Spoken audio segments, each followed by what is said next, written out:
First time ko dito today sa Cubao Expo. Isang lugar na matagal ko nang naririnig. Pero ngayon ko lang finally mai-experience. Fun fact, dati pala itong Marikina Shoe Expo noong late 1970s. Isang maliit na compound kung saan nagbebenta ang mga shoemakers ng handcrafted leather shoes. Pero habang tumatagal, unti-unti siya nagiging art hub. Home ng vintage shops, indie cafes, quirky galleries, at sa mga taong fashionable at sobrang creative. Parang hidden pocket ng Metro Manila kasi hindi mo akalain na may gantong vibe. So today, samahan niyo ako habang na-explore natin tong lugar na to ng punong-puno ng character. At syempre, titikman natin yung isa talaga sa mga pinakasikat na sikat at pinipilahan na restaurant doon. Which is ang Best of Lahat. Halos lahat ng mga foodies pinupuntahan to. Let's see kung worth it nga ba yung hype at kung bakit ang dami nahulog sa charm ng Cubao Expo.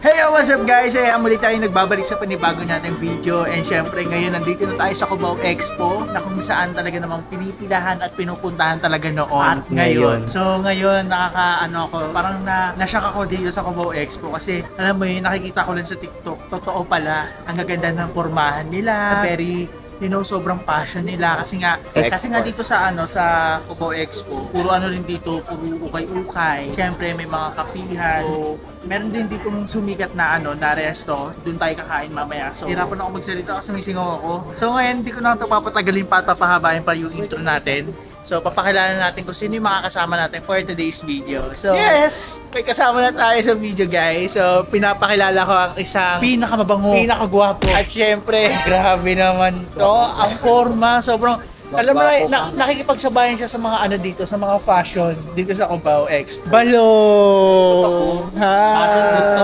tawas ayaw. Meron akong dalang tawas, no? What's up, people? Oo naman, fashion. Fashion gusto, tawas ayaw. Pero in fairness, ang ganda ng ayos mo ngayon. Oo nga, ang ganda. Which is, nakita ko na yan. Oo. Sinabi ko siya kanya ang ganda na damit mo. Ano yan? Backhanded compliment ata. Yun naman. Sinabi ko yun. Sinabi ko sa kanya talaga yun. Sabi ko, balang ganda ng outfit. I love it. Diba?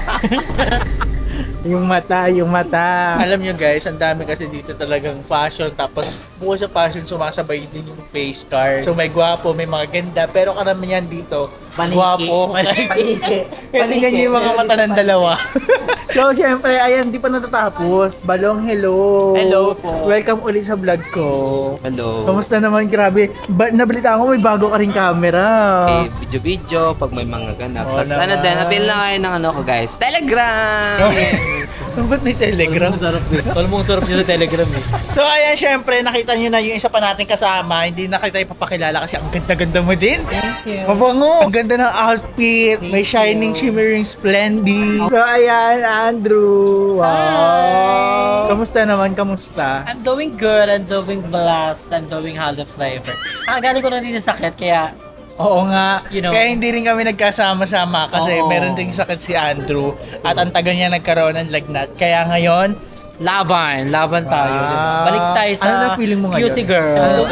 Feeling good. Daw siya pero lumuwas na ng Cavite. Yes. Feeling QC good. girl talaga. Nakakamiss to kasi, dito talaga kami nila mami.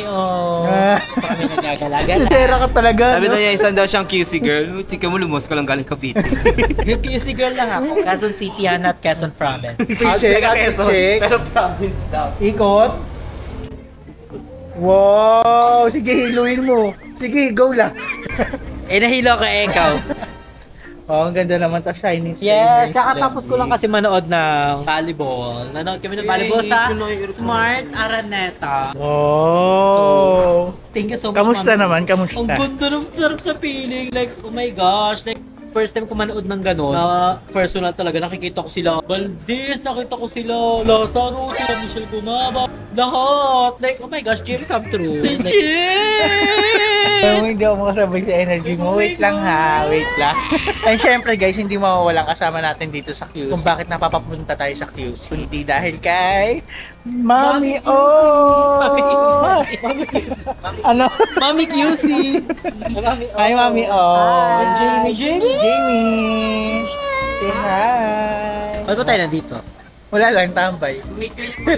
Hindi guys, ngayon kakain kasi tayo dito sa magdi-dinner kami. sa sikat talaga dito sa Cubao Expo na. First time kasi ng mga friend ko dito. Dito ko na sila nidala. Kasi second time ko na to eh. Sorry Kensya na. Kensya na. Kensya na. Kensya na.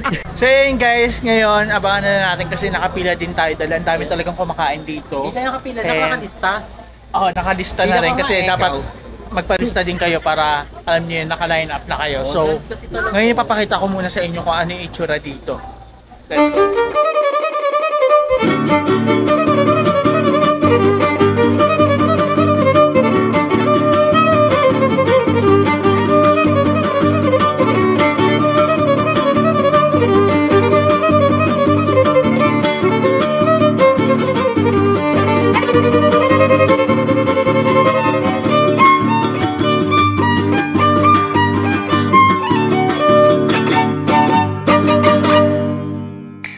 Habang nagve-video ako sa Cubao Expo, bigla akong sinita ng guard. Apparently, bawal daw mag-video dito kasi private property ang buong compound. Kaya may rule sila about filming, lalo na kung mukhang pang-content. Common daw talaga to, madami na ring nasisita. Medyo nakakagulat pero gets ko rin. Hindi lahat ng aesthetic place pwede mo agad i-shoot. May mga lugar pa rin na kailangan nating irespeto yung policy nila. Kaya ayun, adjust muna tayo. Pero solid pa rin yung experience. At mas na-appreciate ko yung vibe ng Cubao Expo kahit off-cam. And ayun, so kung pupunta kayo dito, pwedeng patago.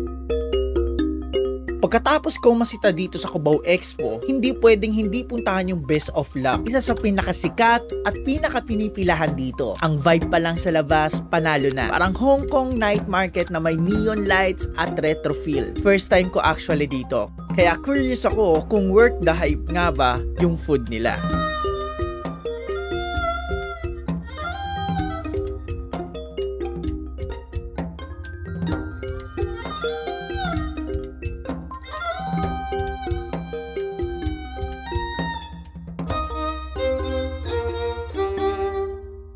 So ayan guys, dumating na yung order namin dito.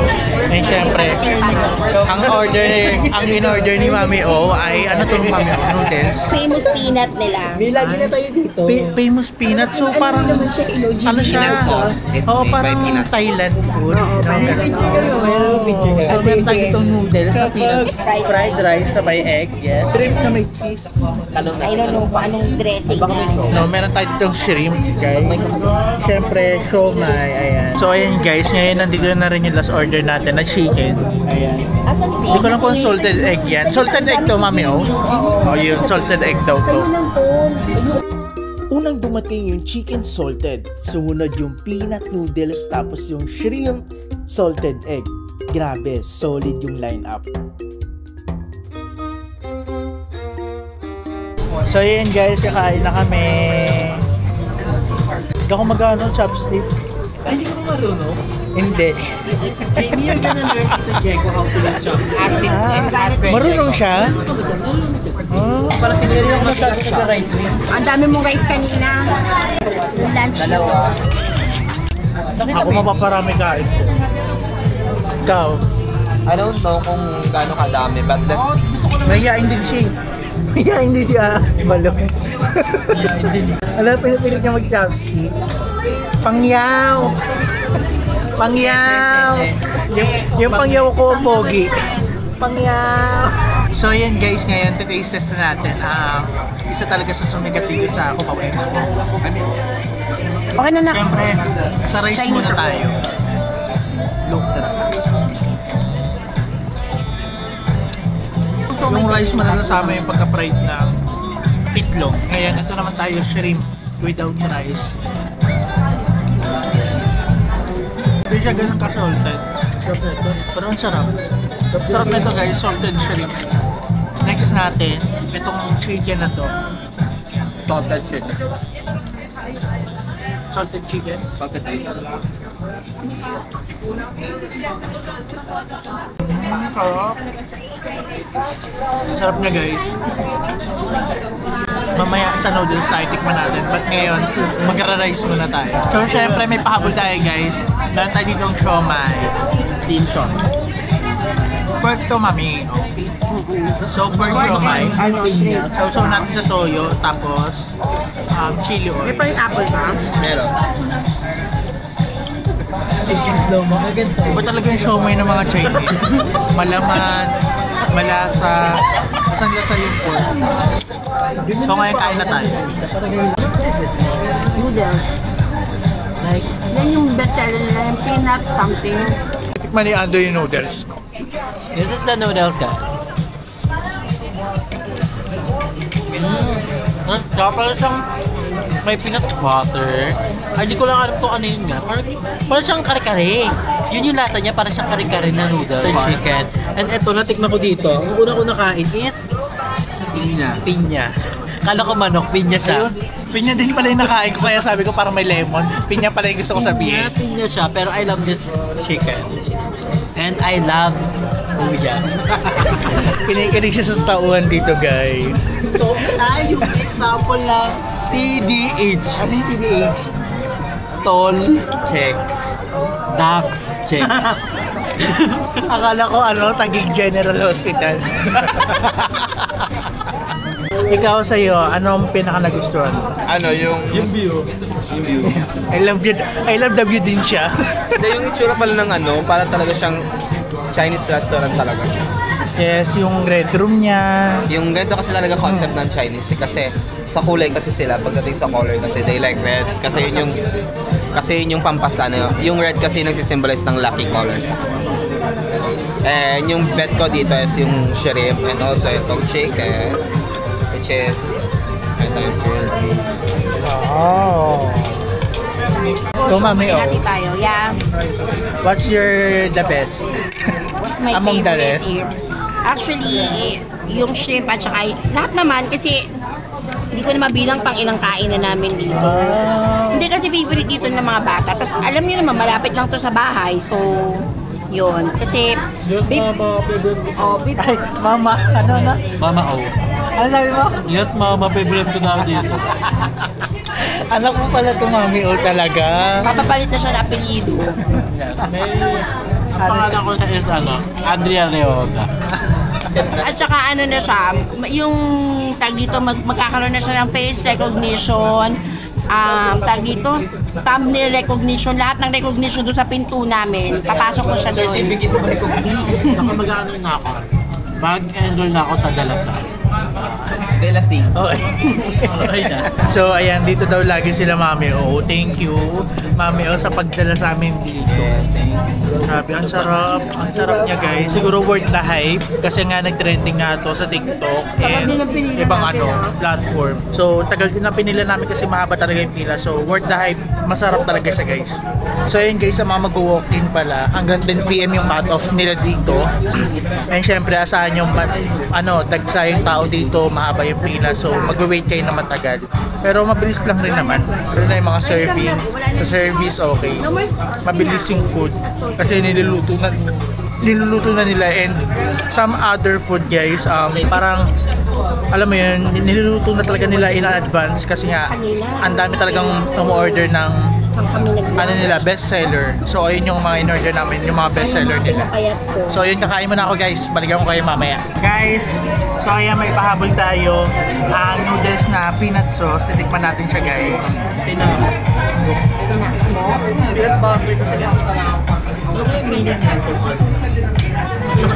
Mga true lasa siyang Asado choco na kare-kare.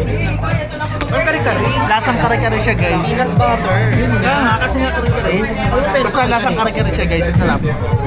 Grabe! Now I get the hype. Cubao Expo is not just a place. Parang maliit siya na universe na pinaghalo art, food, fashion, at syempre stories ng mga taong dumadaan dito. From the thrift fits to the cozy cafes hanggang sa best of luck na sobrang solid ng food. Bawat spot may personality. At bilang first time ko dito, ang dami kong na-discover. Cubao Expo, you definitely earn a comeback visit. And kung hindi nyo pa ito napupuntahan, baka ito na yung sign. See you sa next lakad.